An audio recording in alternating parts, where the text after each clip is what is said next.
Hello, I'm Eric Roby. And I'm Jody Leddy. Welcome to Anne Arundel County Week in Review. Today we'll take a look at a proposed law to protect swimmers and tell you about a family that is really making the grade. But first, making headlines this week.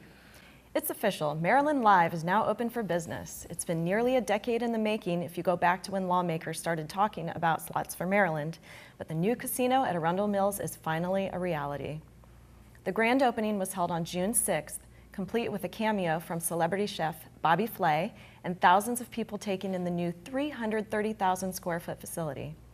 Revenue from slots is expected to generate about $15 million a year for Anne Arundel County Public Safety and Schools and more than $400 million for the state of Maryland. The facility is more than just one of the biggest casinos in the country. It also boasts all kinds of restaurants, from Phillips Seafood to Bobby's Burger Palace, created by Flay. Over the summer, 3,200 slot machines will turn into 4,750. Restaurants will be added, such as the Prime Rib and the Cheesecake Factory, as well as Our Bar. Ram's Head Live will offer live entertainment and music. For more information, go to www.marylandlive.com. Well, speaking of fun activities, summer is going to arrive, folks, on June 23rd, and in Maryland that can mean heat, humidity, and severe storms. We've had several tornadoes already in the last week, 10 all across Maryland to be exact, which is really unusual. The jury's out still on whether that tornado reported at BWI Airport was actually a tornado. But we want to look ahead because it's hurricane season. Hurricane season officially begins on June 1st and continues through November 30th. This is the first year that a tropical storm has formed before the start of the season, and we're already on our second named storm this year. It's important that everyone be aware of the risk and take steps now to prepare before these severe weather strikes us. Assemble a disaster supply kit to include at a minimum the following items: 1 gallon of water per person to last at least 3 days, non-perishable food supply for at least 3 days, battery or cranked powered weather radio and extra batteries, flashlight, first aid kit, and required prescription medication. Special items for infants, elderly, or disabled family members and pets. For more information on how to prepare for hurricanes, visit our Office of Emergency Management website at www.aacounty.org/OEM. This week, the Anne Arundel County Fire Department responded to more than 1,500 calls for service. This included 1,260 emergency medical calls and 104 fire calls. This week, one person was taken to an area trauma center after being assaulted on a job site in South County, and 2 other people were taken to a local hospital after being injured in a motor vehicle collision in Edgewater. With us now to tell us more about these incidents is Captain Jim Rostek of the Anne Arundel County Fire Department, who's filling in for Chief Cox this week. Captain? Thanks, Jody. The first incident occurred just before 11:30 a.m. on Monday, June 4th, 2012, when Anne Arundel County firefighters responded to a reported injured construction worker in the 4200 block of Sweetleaf Lane in the Mayo section of the county. First unit to arrive on scene reported that a 43-year-old male had been shot in the chest and hand with a nail gun as a result of a construction accident. The patient suffered life-threatening injuries as a result of the incident and was transported via Maryland State Police helicopter to the University of Maryland Shock Trauma Center in Baltimore. An investigation into the incident by county law enforcement officials revealed the injury was not a result of a construction accident, but rather some type of altercation between 2 workers working at the new Triton Woods community, where one actually shot the other with a nail gun. County police have arrested and charged 1 person in the case. In a second incident, Anne Arundel County firefighters responded to a reported motor vehicle collision on Route 2, which is Simon's Island Road near South River Bridge area, around 3:15 p.m. on Wednesday, June 6, 2012. The first units to arrive on the scene reported a 3-car collision with a rollover and entrapment. There were 2 people injured as a result of the incident. The patients were a female estimated to be in her mid-20s and another female estimated to be in her early 50s. Suffered minor injuries. They were transported to Anne Arundel Medical Center in Annapolis Priority 3 via ground ambulance. Jody? Thanks, Captain. County law enforcement officials advised the vehicles involved in the accident were located in both the north and southbound lanes of Solomon's Island Road at the foot of the South River Bridge.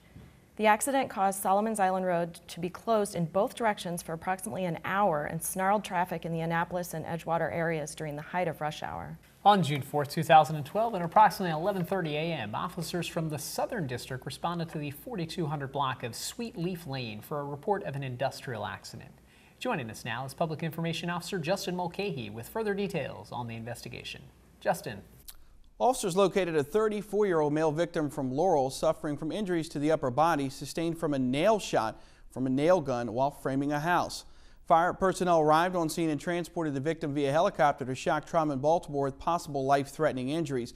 Now, initial information received indicated that the incident was possibly an accident, but further investigation consisting of several interviews revealed that the victim was actually involved in a dispute with another member of the crew working on that home. At a certain juncture, the co-worker shot the victim with a nail gun. The suspect was later taken into custody and charged with first-degree assault, second-degree assault, and reckless endangerment. That suspect was Guillermo L. Lopez Molina, age 41, of 8308 14th Avenue in Hyattsville, Maryland.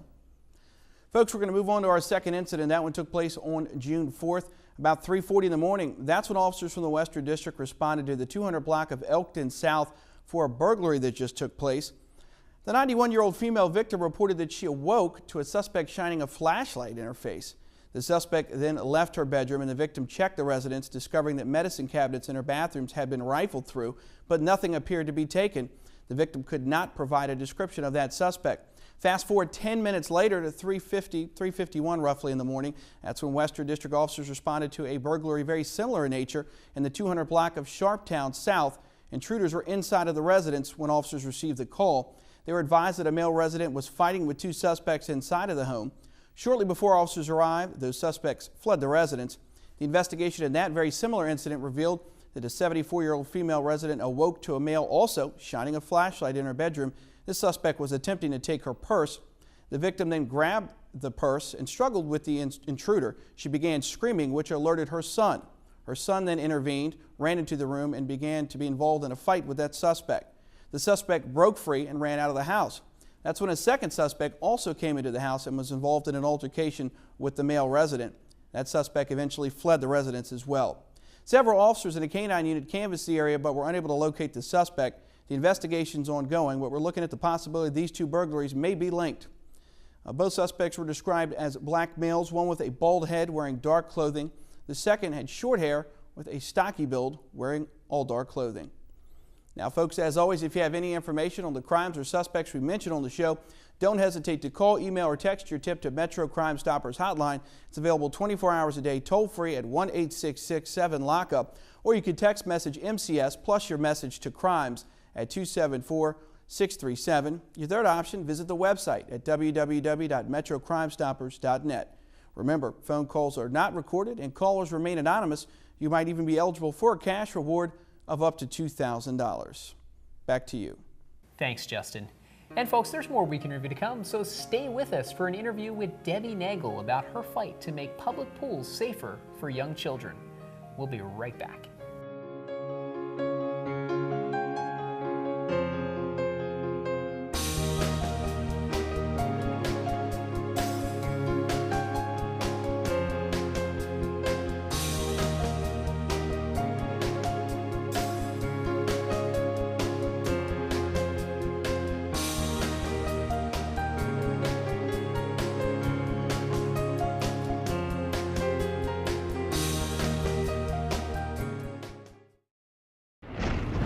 Did you buy the flashlight and the batteries? Yes.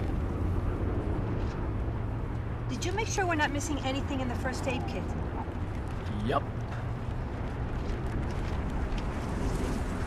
Did you go through the plan with the kids again? Yes. The more you prepare today, the more you'll be able to reduce the devastating effects of a tornado, an earthquake, a power outage, or any other disaster. Get a kit, make a plan, be informed. Visit ready.gov. And welcome back, folks. Well, as many of you know out there, drowning is now the leading cause of accidental death between children ages 1 to 4. And we've got some special guests here today, the parents of Connor Freed, Debbie Freed, and his sister, Brittany. Thank you both for joining us today on the show. Thank you for having us. Debbie, this happened 5-6 years ago when you tragically lost your son, 5-year-old Connor, at a pool in Crofton. Tell us a little bit about what happened that day. I know it's a tough story for you. It's tough to talk about, but we're trying to make changes. So unfortunately, on June 22nd, 2006, he went to the Crofton Country Club with a family friend for 2 hours, and he drowned in 5 feet of water beneath an empty lifeguard chair. And since then, you haven't sat back. I know the first year must have been really tough on you and your family, and Brittany, you as a sister. But a lot of times you see these things happen, and you watch families, strong families, bounce back, and that's what you guys have done. Yeah. You guys have come up with a program, and it's called Connor's Law. Yep. Tell us a little bit about Connor's Law. Connor's Law was introduced Monday by John Leopold, and what that law will require defibrillators at all semi pools and public pools in all of Anne Arundel County. And that's interesting. There is no state law that requires this. There's no state law. There should be a state law, but we're going to start in the county and work our way up, hopefully. We're going to start in Anne Arundel County. And I think as folks, some folks may not know out there, it's about 275 public and semi-public pools Yes, here that's in the correct. county. And when we're talking about these defibrillators, tell us a little, we've brought one, of course. Tell us a little bit about these defibrillators. I know people see that machinery down there, and somebody like me who's not very savvy, I can't fix my own car, but I look at something like that and it might intimidate me a little bit. But all you pretty much do is you open it up and it verbally talks you through the process, tells you everything what to do. So it's voice prompted. So it's pretty much dummy proof, and it's very easy to use for anyone that's even not trained how to use it, can use it. A 5-year-old could probably use it. And this bill is before the Anne Arundel County Council, and there's Yes. a hearing coming up. It's actually coming up the first week in July, Yes. first Monday night in July. And I know you'll be there, and a lot of Connor supporters are going to be Yeah, there. yeah. And Brittany, you've been Yes. doing a lot on the website and Yes, getting the that's- message out through the website. Tell us a little bit about Connor's website. Well, I created the website because I obviously wanted people to be able to just easily click on and find his story and find what we're all about. And in the process, we've also been able to connect with other families and parents of other children who have drowned all over the United States. And we've really realized how big of an epidemic it is. So it's been nice to communicate with these other families. And what do you hope to tell folks out there? I mean, there's a lot of parents. I mean, myself, I've got a 4-year-old and a 5-year-old, and we've got a pool in the backyard, and they go swimming quite a bit, and luckily they are starting to learn to swim. They're not at that point yet. They still need their swim arms, of course. But what do you tell parents out there? Supervise at all times. No child is ever completely drown proof. Yeah. So. Let's show folks this defibrillator. I think it's very interesting because it looks, on the scale of it, folks, it looks like it's a very complicated piece of machinery. But I think as Right. we're going to demonstrate here with And Brittany. these are the ones that we donate to the pools, Right. through the foundation. And literally all you have to do is open this thing up and it will start talking. Stay calm. Follow these voice instructions. Make sure 911 is called now. Begin by exposing patient's bare chest and torso. Remove or cut clothing if needed. And these are the pads that you would use. When and patient's open. chest and torso are exposed, remove square foil package from lid of AED. So then it Tear open basically, foil package across dotted line. it basically talks you through It's all very of that. self-explanatory. Yeah, I mean, exactly. It's something that you're right. A 5-year-old could get a hold of that and, Yeah. and save somebody's life. Yeah. And the pool in Crofton, where your son tragically lost his life, they did have a defibrillator on hand. They did. They had a defibrillator, and he had a patron of the pool had started CPR on him, and he had thrown up, and they got a lot of water out. Someone at that point had called 911, and on the 911 tapes, they asked if you had a defibrillator there, and they said yes, but we're not allowed to use it. So unfortunately, he went into cardiac arrest in the ambulance right on the way to the hospital. Had this been used, my child would be alive today. So if this law is passed, what exactly would this do? This would require every pool in Anne Arundel County to have This an AED, life-saving device. and also their staff have the training provided. Yes, that they- unfortunately, laws have changed. In 2006, lifeguards in Maryland just had to be CPR certified. That's changed now, and now they have to be CPR certified and also know how to use a defibrillator in their training class through the American Red Cross. So it's part of their training, so they need to have the equipment there necessary that they're trained to use. So now they pretty much need to have them there because that's part of the training. Sure. And Debbie, the date of this is pretty special to you because Really I know, special. Your son's birthday is coming up pretty His soon. birthday, his 12th birthday would have been July 6th, and the emergency hearing for this bill is on Monday, July 2nd, and so we will find out that day. So if it passes, it'll be his 12th birthday gift. So we'll keep his memory alive through the foundation. Well, that's great. Debbie, thanks for joining us today. Brittany, Thank thank you for you. coming on the show and joining us. And folks out there at home, it is pool season out there, so if you have young kids, make sure if they are not trained in swimming yet, make sure you are supervising those individuals. And if you'd like to come out to the council meeting and support this legislation, this important piece of legislation that County Executive Leopold has introduced before the County Council, that hearing will be on Monday, July 2nd at 7 p.m. at 44 Calvert Street in Annapolis. We're going to go ahead and take a break, but when we come back, there'll be more Week in Review. Stay with us. 2 outs with a runner on first base. Now the big guy comes up at bat, hitting .342 with 92 RBIs and 36 homers. First pitch is fouled between the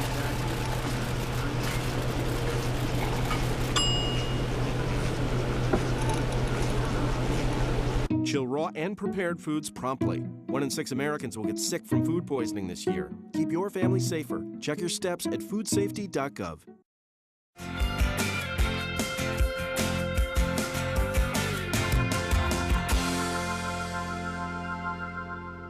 Welcome back.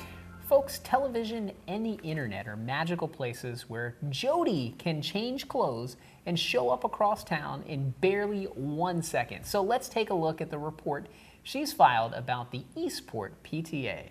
Jody.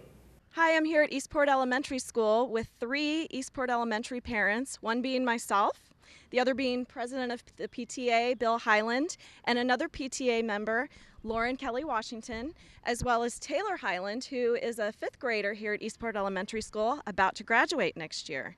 So I wanted to talk today about Eastport in general, how important PTA is for the community and for the school, as well as I wanted to ask Taylor all about graduation tomorrow and what you're looking forward to going on to Annapolis Middle. How long have you been at Eastport Elementary School, Taylor?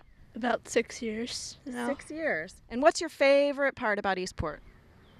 Probably art class. Art class? What activities are you in? I'm in strings, dance team,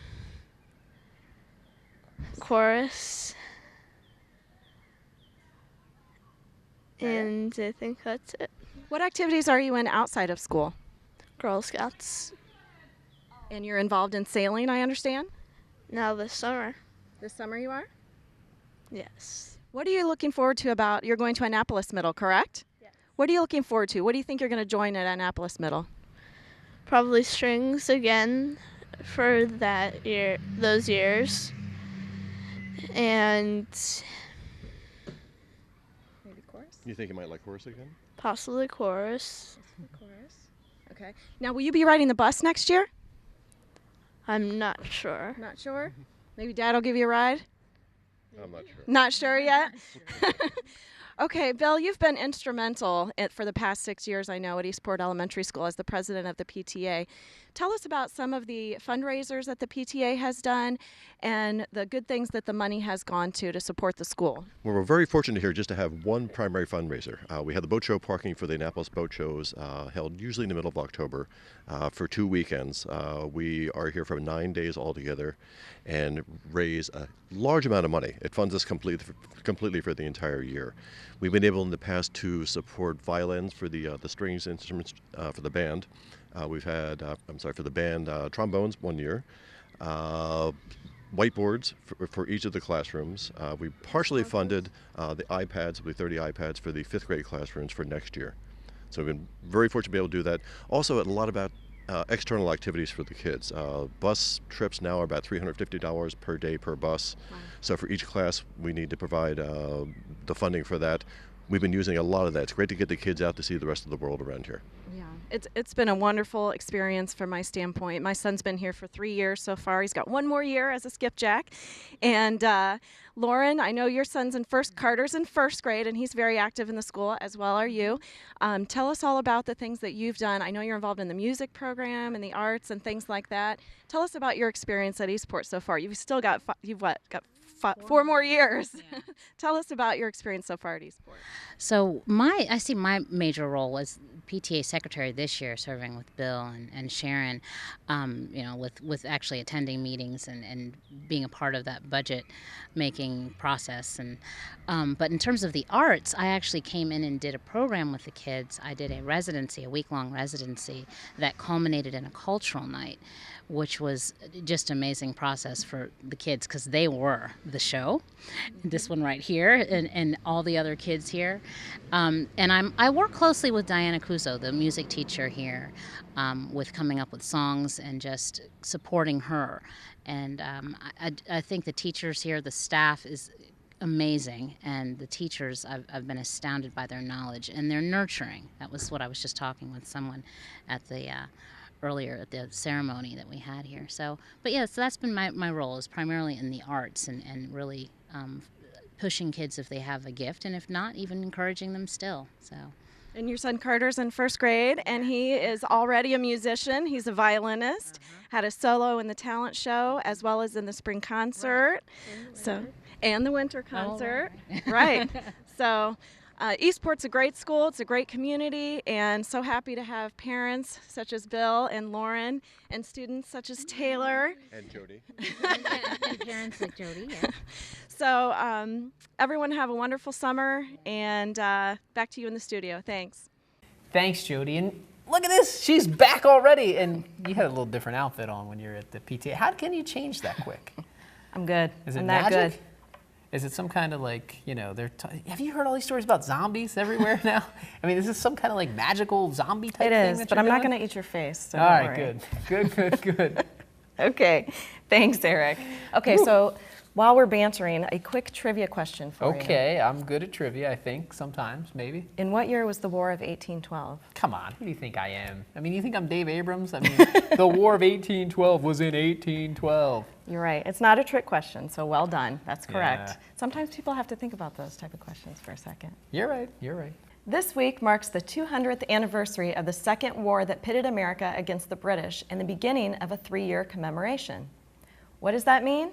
It means tall ships sailing the inner harbor and our own local celebration at the home of the man who helped make the Star-Spangled Banner our national anthem.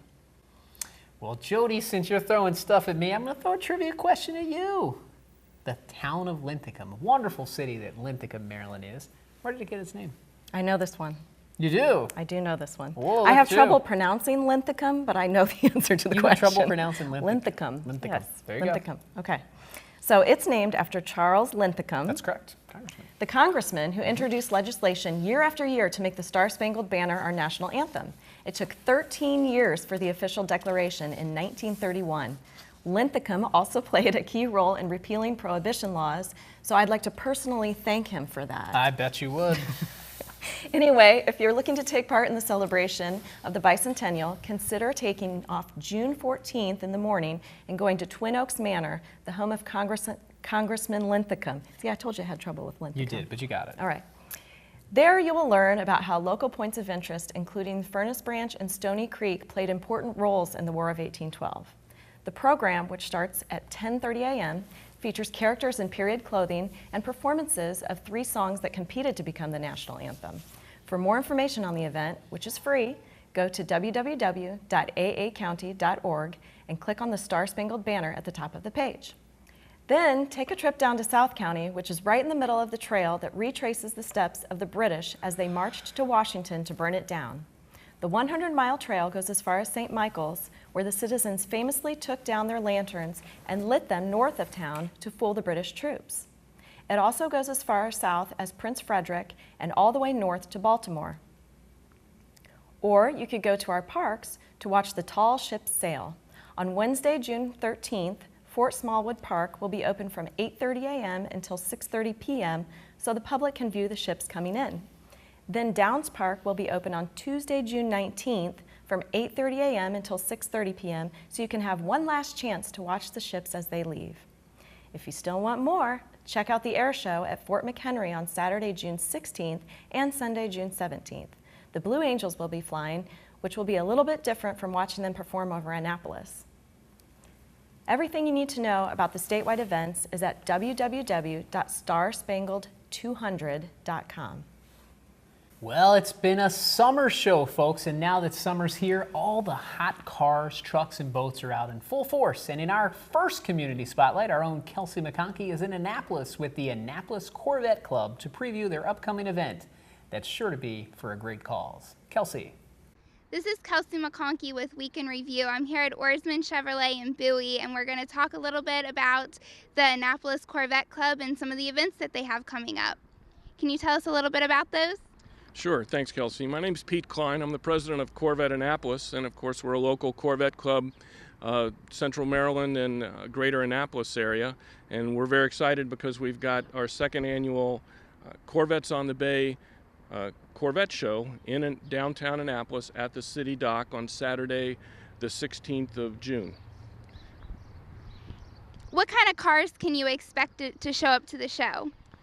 This is strictly a Corvette show. There's only a limited number of spaces for us to squeeze in cars. There'll be about 100 cars, everything from modern, very new Corvettes down to classic Corvettes, 1958, 1959, some straight out of a museum and collections that are being trailered in just for the show. So if for Corvette lovers, this is a real treat. Now, are spectators allowed to come, and are there any fees associated with it? The only fees are for the actual participants in the show, and pre-registration is closed out. We're completely filled up. But for spectators, there is no charge. It's completely free and open to spectators. Everybody's welcome to come on down and enjoy America's sports car and wander around and see the show. Now, are the spectators involved in any way in the awards voting? That's a great point. We do have a ballot that spectators can purchase for $1, and that's a donation to the Arc of the Central Chesapeake region, which is a terrific charity in the Annapolis area that serves disadvantaged and developmentally disabled kids. And for that ballot, they can then vote for their favorite car in the show, and that's kind of fun because they get an input on the show, and it also helps us raise money for the Arc of the Central Chesapeake region. Sounds great. Now, we're here at Oarsman, so there's some kind of involvement. Can you tell us a little bit about that? Yes, thank you. We've been involved with Corvette Annapolis proudly for 4 years now, and we enjoy very much displaying some cars at their shows and having all their members down here. It's always a great event. It's a great family event. Fun for the kids, fun for the grown-ups. Everybody likes to look back at the cars they used to have, and little guys like to look at the cars that they're going to have someday. So we're proud to be a sponsor here with Corvette Annapolis and Pete and his club. It's been a great relationship, and we're looking forward to this event. We're going to have a 2013 Corvette 427 convertible, which is the newest model in the Corvette lineup. So we're excited to have that there. We'll proudly display it. Thanks. Now, can you tell us a little bit more about when and where and how people can find more out about the show? Sure. The best place to get more information is at the Corvette Annapolis website, which is www.corvetteannapolis.com. And the show itself really kicks off from about 11 a.m. on Saturday the 16th through about 4 p.m.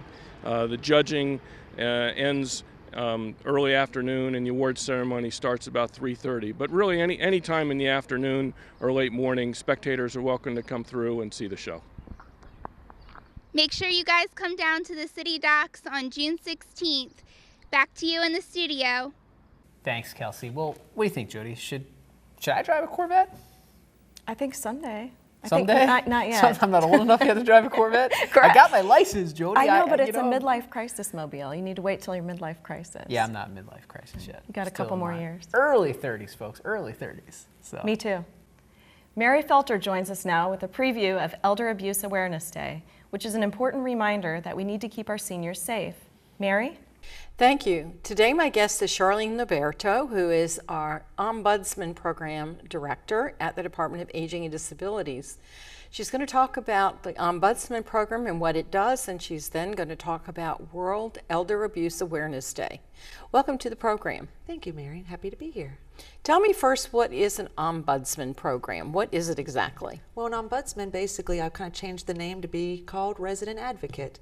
The reason why, I think it makes persons understand easily what we do. We do advocate for persons in long-term care facilities and educate the public also on long-term care issues. Who can come to you for help? Anyone. Any persons who have a question or a concern about a person residing in long-term care facilities such as nursing homes, assisted living facilities, continuing care communities. Anybody who has a question or concern can contact us. They can remain anonymous, and we're also a free service for persons to utilize us. What can you do for these people who then call you and quite concerned about mom or dad in a nursing home? Or Sure. What we do is we listen to their concerns and we seek to resolve any issues that they might have. We also promote quality care for the facilities and also educate people on residents' rights. And also ways that they can understand issues pertaining to long-term care. A resident has what kind of rights? I mean, well, they have rights, basically like civil rights that you would have in your own home. They have a right to be free of abuse. They have a right to use services that they were using in the community. There's a lot of rights that they have that people just don't realize. I know that you all have a brochure on that. I've worked on it with you, so if someone wants to know more about it, they can call you and find that out. Absolutely. Correct? We have wonderful literature to give individuals, and also anybody's welcome to give us a call, and like I said, we'll explain what we do, and if they have questions or concerns, try to resolve that for them. Are you going to have some of those brochures at your World Elder Abuse Awareness Day? Yes, we are. Thank you. When is that going to be held? That'll be held on June 15th. It's a Friday, and it'll be at the Annapolis Town Center. We're real excited about that because around the world, actually, ombudsmen are recognizing to promote World Elder Abuse Awareness Day to educate people about what it is and also to help them understand how to not only prevent it, but also how to report it. What kind of people are usually the abusers in this kind of case? Well, you'd be surprised, actually. Unfortunately, it can be the main caregiver of the individual. Oh, my goodness. Yeah, sometimes they're dealing with just the frustrations of dealing with an older adult. You might have some behavioral problems, some dementia. And again, there's stressors with caregiving because that is a 24/7 job. So there's a lot of things that can happen with neglect, abuse, and then other forms of abuse also. I hear there might be even financial abuse of the senior. Indeed. We actually find that, many times that individuals do not have a power of attorney, and they have individuals helping them that might not be actually looking out for their best interest. There's a lot of greed that comes into the picture. We really speak to persons about choosing their power of attorney, choosing somebody that they really trust. Doesn't have to be that child. Choose somebody that will actually be really working on your benefit. If you are talking to someone that's reported abuse in a family or any other, I mean, maybe they know a neighbor is being abused and they can report that as well, correct? Absolutely, absolutely. Do you all handle all the complaints yourself, or do you direct them to someplace else, or what happens? Well, and it can vary. We actually start the investigation because we are trained investigators, but on the other hand, we're working with other agencies also, such as the local police department. We're also working with legal aid. We're working with the state's attorney's office, domestic violence groups, different, again, depending on the nature, working with other agencies to help support those individuals. So you'll have this information available also at the panel that's going to be out there? Absolutely. We have different center? suppliers coming out on June 15th at the Annapolis Town Center with a lot of information to, again, help people understand what abuse is, the different forms of abuse, some of the indicators to look for, and also who to contact. I think indicators is a good idea because maybe someone won't know what that is. Absolutely. So this is between 11 o'clock and 1 o'clock? Yes, ma'am. But you might stay a little longer if someone comes Absolutely. and asks more questions. They told us we can stay as long as we'd like, so I'm looking forward to it. That's good. What phone number do you recommend people call if they have some questions? Thank you for asking. It's 410-222-4464 and ask to speak to an ombudsman. Or they can go to www.aacounty.org/aging and go to the services for seniors there. there's a lot of information for individuals, not only to seek for the Ombudsman, but many services for the Department of Aging and Disabilities, along with a lot of caregiving information to help some of those persons that I was mentioning that could be the It might be a little bit up, yeah, they're being the abusers. I'm also going to mention that they can find the Services for Seniors directory on that page. Absolutely. It's on the right side on quick links. There's a section in the directory, the category called Elder Abuse, and there's another one on caregiving, so perhaps people can look to those two sources for recommendations and information. It's a wonderful tool to utilize. Well, thank you very much, Charlene, for coming on the program today Thank you and very talking much for about having me. World Elder Abuse Day. That, again, is going to be on Friday, June the 15th, 11 to 1 o'clock at the Annapolis Town Center, and you can get information on World Elder Abuse Awareness Day, what you can do to maybe help prevent it as well. Thank you for coming on the program. Thank you very much. This is Mary Felter, Public Information Officer for Anne Arundel County Department of Aging and Disabilities for Week in Review. Back to the studio. Thanks, Mary. Well, that community spotlight is still shining, and this time it's Mark Chang as he points to the direction of the Strawberry Festival in Linthicum, Maryland. Let's send it out to Mark. Thanks to both of you in the studio. I'm over here at the Benson Hammond House in Linthicum, and with me today I have Skip Booth, who's the Vice President of the Anne Arundel County Historical Society. Good to have you on the show again, Skip. Oh, great to be here again. Great. Seems like it was just last year. Yeah, you know it. Well, we've got the annual upcoming Strawberry Festival that's coming up, and then also you want to tell us a little bit about this summer kitchen that we're standing in front of. First of all, could you tell us a little bit about the Anne Arundel County Historical Society? Sure can. We're celebrating our 50th year.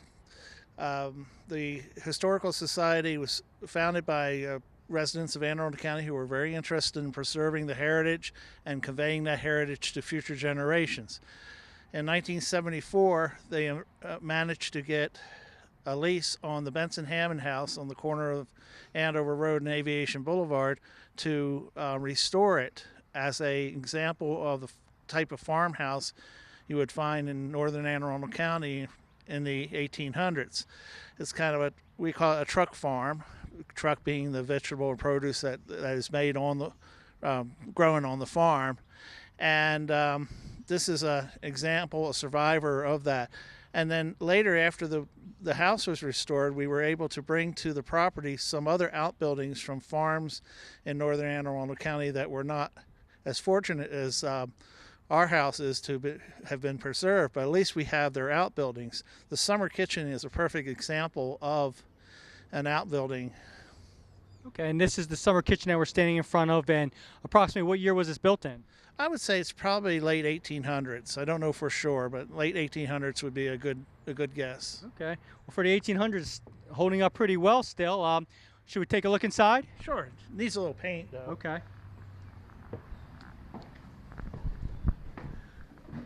Due to the farms, the heat of cooking and the danger of fires, kitchens are often found outside of the house. You had to go outside to do the cooking, and especially during the summer when it was hot. And this is an example of a summer kitchen. We have the old faithful wood stove here to cook on, and a lot of utensils from an earlier time in here. And an earlier time is exactly what we're getting into with the Strawberry Festival. Okay, great. And what's this behind us? Oh, just your little farm table with some odds and ends on it.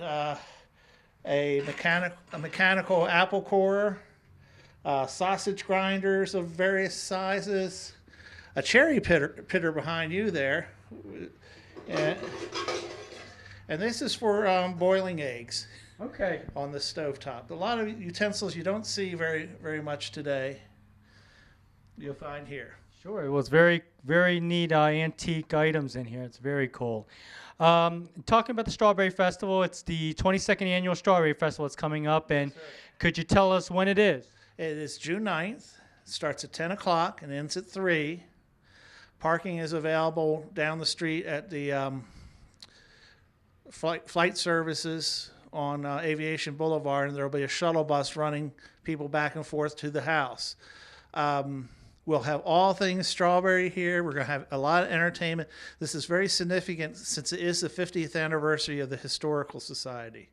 something we haven't had before. We're having a popular singer here locally, and national star Ronnie Dove will be performing here. If I can look down at my notes here, he will be on stage at noon, and the stage is the front of the Benson Hammond House. We have Professor Horn's Punch and Judy show. This is the 300th anniversary of Punch and Judy. That's a big deal if you're into Punch and Judy. We also have a Polish storyteller, Adam Mazurek, who's the branch manager of the Linthicum Library, is going to be telling children's stories from Poland here. The Polish people were a large portion of the pickers, the people who came out of Baltimore City to pick and harvest the strawberries, the peas, the beans, the crops during the year. And he's going to be telling stories from that heritage here. And we're going to have all kinds of fun things. We're going to have our usual strawberries, strawberry shortcake, strawberries by the pint, chocolate-covered strawberries. This is Maud Sauerhammer's last year, she tells me, for doing the chocolate-covered strawberries. So if you haven't had one of her chocolate-covered strawberries, you better get out here because this is your last chance. And this year we went to Ligonor Wineries up in Frederick County for our wine. And we have pure strawberry wine this year. It's not what we've had in the past has been a Merlot with juice in it, strawberry. This is actual strawberry wine, and it will be on sale at the Strawberry Festival. Okay, well, there's a lot happening that day. Could you tell us more information about how people can get more information about contacting you? Oh, yes. Of course, we have a website. It's aachs.org. And they can also come by the Benson Hammond House, where the hours for the house, normal hours are Saturday and Sundays. Saturdays from 11 to 3 and Sundays from 12 to 3. However, you can also reach us by phone at 410-768-9518. Okay, well, thanks so much, Skip, for that information about the Strawberry Festival, and thanks so much for giving us a tour of the summer kitchen on this historical property. Well, it's a great, exciting time to come over to the Strawberry Festival, so we hope to see you here and check out a great piece of history right in Linthicum, right next to the airport. So as we're coming on to the summer months, hope you and your family will consider coming on out here and enjoying these great events over here. Reporting from the Benson Hammond House in Linthicum, back to you in the studio. Thanks, Mark. Everybody, be sure to check out that Strawberry Festival this weekend and take the kids out to enjoy the summer weather.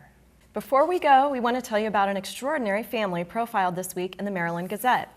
Last week, we told you about high school freshman Jack Andraka and his amazing invention to detect cancer. Well, how about a whole family of smart kids? They are the Kogets from Glen Burnie. They have had all 6 of their children make every honor roll at Marley Middle School for, wait for it, 19 years. 19 Wow. years. That's amazing. They are Richie, Michael, Peter, Gregory, Doug, and Mariana. Mom and Dad are Maureen and Alan. Now, I said honor roll. This is actually the principal's honor roll, which means they got all straight A's. Where are all these smart kids coming from? My house. You got one? You got 2? I got 2. I've got 1. There you go. There's 3. Well, I tell you, it's a lot of great graduations, seeing kids moving on from college to the working world, from high school to college, from kindergarten to first grade. I mean, it's just amazing. 5th grade to middle school.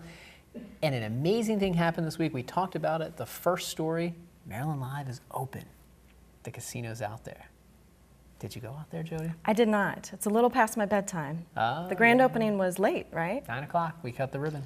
I was already in bed by 9 o'clock. It was a great event. I got to tell you, folks, get out there and see this. This is in your county. You have one of the largest casinos in the United States right here in Anne Arundel County. So it's more than a casino, though. It's an entertainment complex. I mean, you really, if you want to go and have a great night, Thursday night, Friday night, Saturday, any night of the week, go out to Arundel Mills. Go to Maryland Live. I'm not much of a gambler, but I think I'll enjoy the watching people, watching the live entertainment, eating the food. I'm all about eating the food. Yeah, food's good. And I heard that even though there are no actual human dealers, that there are different types of games, not just the traditional slot They're different. game. I mean, the way they've made games now, they've gotten around all the laws, I guess, and they show the gaming that they do here at Arundel Mills Live, Maryland Live at Arundel Mills, and many other casinos across the country. Is it's video poker, video craps, roulette. I mean, it's blackjack. It's amazing. Yeah, blackjack. So pretty interesting place, folks. I'll have to Get check out it there and out. Check it out. Sometime during the day or early evening for me. Sometime after you get off work. No going during work to Maryland Live, folks. That goes for everybody out there. Well, that wraps up this week's edition of Week in Review. You can watch this episode online anytime at www.aacounty.org. Archive episodes are available at blip.tv and on YouTube. You can also subscribe to the free, yes, free video podcast at iTunes or like us on Facebook at Arundel TV. Please tune in again next week for more news and highlights from around your county. We'll see you next time.